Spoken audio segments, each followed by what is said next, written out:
क्या होगा अगर दुनिया के सबसे बड़े जासूस एल को पता चल जाए कि कीरा उसके सामने बैठा है? क्या होगा जब लाइट और एल आमने सामने टेनिस खेलें, लेकिन असली खेल दिमाग का हो? आज की कहानी में लाइट की एक गलती उसकी पूरी योजना को खतरे में डाल सकती है। तो दोस्तों, पिछली एपिसोड में हमने देखा था कि एल ने लाइट को सीधे चुनौती दी थी। अब लाइट और एल दोनों एक दूसरे के सामने खड़े हैं और दोनों जानते हैं कि यह सिर्फ दोस्ती का नाटक है। कहानी शुरू होती है टूओ यूनिवर्सिटी में। लाइट अपनी क्लास में बैठा है, लेकिन उसका दिमाग पूरी तरह से एल पर केंद्रित है। वो सोच रहा है कि कैसे एल को अपने से दूर रखे, कैसे उसे शक से बाहर निकाले। तभी र्यूक प्रकट होता है और लाइट से कहता है, लाइट, तुम्हें बहुत सावधान रहना होगा। एल तुम्हें बहुत करीब से देख रहा है। लाइट मुस्कुराता है और कहता है, मुझे पता है र्यूक, लेकिन मैं भी उसे उतनी ही करीब से देख रहा हूं। इसी बीच एल अपने सीक्रेट हेडक्वार्टर्स में बैठा है। उसके सामने कई स्क्रीन्स लगी हैं और वो लाइट की हर गतिविधि को मॉनिटर कर रहा है। एल के चेहरे पर वही अजीब सी मुस्कान है। वो जानता है कि लाइट कीरा है, लेकिन उसके पास सबूत नहीं है। अगले दिन कुछ अजीब होता है। एल अचानक यूनिवर्सिटी में आता है और लाइट को टेनिस खेलने के लिए चैलेंज करता है। लाइट हैरान होता है, लेकिन वो मना नहीं कर सकता। दोनों टेनिस कोर्ट पर पहुंचते हैं। बाहर से देखने वालों को लगता है कि दो दोस्त खेल रहे हैं, लेकिन असलियत में यह एक साइकोलॉजिकल युद्ध है। जैसे ही खेल शुरू होता है, एल पहली बॉल बहुत तेजी से मारता है। लाइट उसे रिटर्न करता है, उतनी ही तेजी से। हर शॉट के साथ दोनों एक दूसरे को संदेश भेज रहे हैं, मैं तुम्हें समझता हूं, मैं तुम्हारे खेल को जानता हूं। खेल के दौरान एल अचानक कहता है, लाइट कुन, क्या तुमने कभी सोचा है कि कीरा कौन हो सकता है? लाइट बिना रुके जवाब देता है, बहुत बार सोचा है र्यूज़ाकी। मुझे लगता है वो कोई बहुत चालाक इंसान है।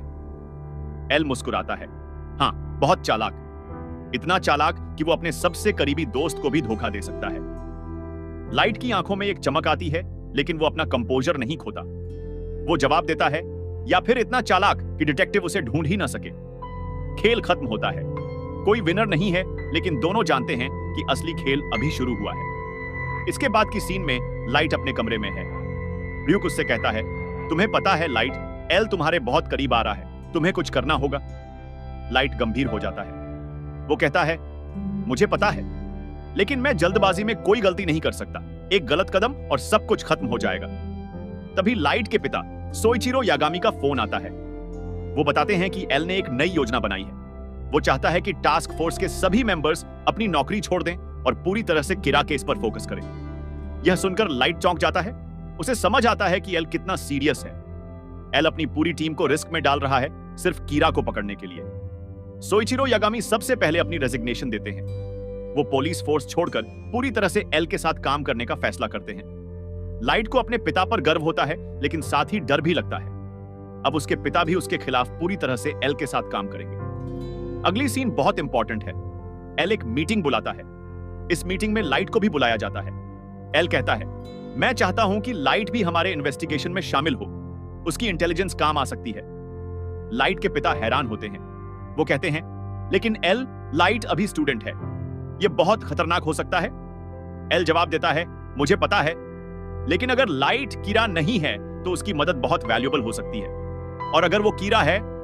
एल रुकता है और लाइट की तरफ देखता है, तो उसे अपने करीब रखना ही बेस्ट स्ट्रैटेजी है। लाइट समझ जाता है कि यह एल का ट्रैप है, लेकिन वो मना नहीं कर सकता। अगर वो मना करता है तो एल को और भी शक होगा। वो कहता है, मैं मदद करूंगा र्यूज़ाकी, मैं भी कीरा को पकड़ना चाहता हूं। एल मुस्कुराता है। वो कहता है, अच्छा, तो अब से तुम ऑफिशियली इन्वेस्टिगेशन का हिस्सा हो। इसके बाद लाइट को एल के हेडक्वार्टर्स ले जाया जाता है। यह एक विशाल बिल्डिंग है जहां हर चीज पर नजर रखी जाती है। लाइट को अंदर ले जाया जाता है और वो हर डिटेल को ध्यान से देखता है। वो जानता है कि यहां कोई भी गलती फेटल हो सकती है। एल उसे अपना वर्क स्पेस दिखाता है। वहां कंप्यूटर्स हैं, फाइल्स हैं और कीरा केस से जुड़ी हर जानकारी है। लाइट को यह सब देखकर पसीना आने लगता है। वो सोचता है, एल ने कितनी रिसर्च की है। वो मुझसे सिर्फ एक कदम पीछे है। एल अचानक कहता है, लाइट कुन, तुम्हें क्या लगता है कीरा कैसे लोगों को मार रहा है?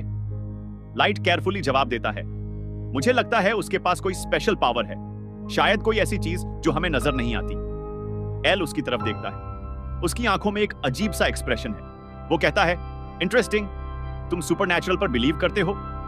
लाइट मुस्कुराता है, मैं पॉसिबिलिटीज पर बिलीव करता हूं र्यूज़ाकी। साइंस हर चीज की व्याख्या नहीं कर सकती। तभी र्यूक लाइट के पीछे खड़ा होकर हंसता है। वो कहता है, लाइट तुम बहुत अच्छा एक्ट कर रहे हो, लेकिन एल भी कोई मूर्ख नहीं है। लाइट इग्नोर करता है र्यूक को और एल से बात करता रहता है। अगली सीन में एल एक और शॉकिंग बात कहता है। वो कहता है, लाइट कुन, मैं चाहता हूं कि तुम मेरे साथ रहो 24 आवर्स। लाइट चौंक जाता है। क्या मतलब? एल शांति से कहता है, मतलब यह कि अब से हम साथ रहेंगे, साथ खाएंगे, साथ सोएंगे, साथ काम करेंगे। यह इन्वेस्टिगेशन के लिए जरूरी है। लाइट को समझ आता है कि यह एक ट्रैप है। एल उसे हर समय अपनी नजरों के सामने रखना चाहता है, लेकिन वो मना नहीं कर सकता। वो मुस्कुराकर कहता है, ठीक है र्यूजाकी, अगर यह इन्वेस्टिगेशन के लिए जरूरी है तो मैं तैयार हूं। उस रात लाइट अपने कमरे में होता है, लेकिन एल उसके बगल वाले कमरे में है। लाइट जानता है कि कैमरास हर जगह लगे हैं, वो कुछ भी नहीं कर सकता। र्यूक उससे कहता है, लाइट अब तुम डेथ नोट का इस्तेमाल कैसे करोगे? एल तुम्हें हर समय देख रहा है। लाइट गंभीरता से सोचता है। वो कहता है, मुझे एक नई प्लान बनानी होगी, एक ऐसी प्लान जो एल की समझ से बाहर हो। अगले दिन कुछ और शॉकिंग होता है। FBI से एक नया एजेंट आता है। उसका नाम रे पेनबर्ग की विडो नाओमी मिसोरा है। नहीं, एक्चुअली ये एपिसोड में सेकंड किरा के बारे में हिंट्स आने लगते हैं। एल को पता चलता है कि कुछ किलिंग्स ऐसी हैं जो ओरिजिनल किरा के पैटर्न से मैच नहीं करती। किसी और ने भी किलिंग शुरू कर दी है। एल टास्क फोर्स को बुलाता है और कहता है, जेंटलमैन, हमें एक नई समस्या का सामना करना पड़ रहा है। शायद एक दूसरा कीड़ा है। सबको शॉक लगता है। लाइट इंटरनली मुस्कुराता है। वो सोचता है, यह इंटरेस्टिंग हो गया। एक और कीड़ा, यह मेरे लिए फायदेमंद हो सकता है। एल कंटिन्यू करता है, इस दूसरे कीड़ा की किलिंग स्टाइल अलग है। यह ज्यादा रेकलेस है, ज्यादा इमोशनल है। लाइट ध्यान से सुनता है। वो एनालाइज करने लगता है कि यह सेकंड कीड़ा कौन हो सकता है। तभी टीवी पर एक वीडियो मैसेज आता है।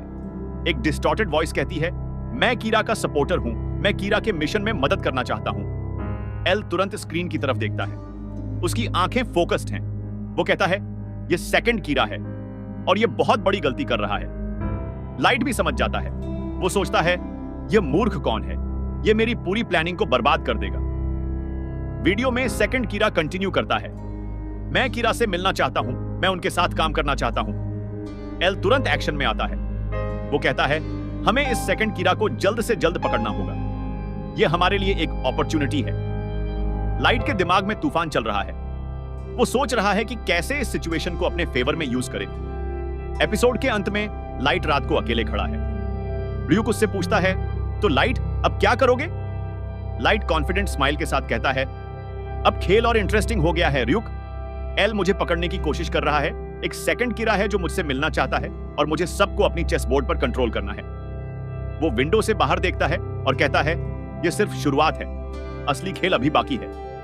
एपिसोड यहीं खत्म होता है, एक बड़े सस्पेंस के साथ। तो दोस्तों, ये थी डेथ नोट एपिसोड 12 की कहानी। लाइट और एल के बीच का कॉन्फ्रंटेशन अब और इंटेंस हो गया है। एक सेकंड कीड़ा की एंट्री ने सिचुएशन को और कॉम्प्लिकेटेड बना दिया है। अगले एपिसोड में देखेंगे कि लाइट कैसे हैंडल करता है इन दोनों चैलेंजेस को, एल की कांस्टेंट मॉनिटरिंग और सेकंड कीड़ा की रेकलेस एक्शन को।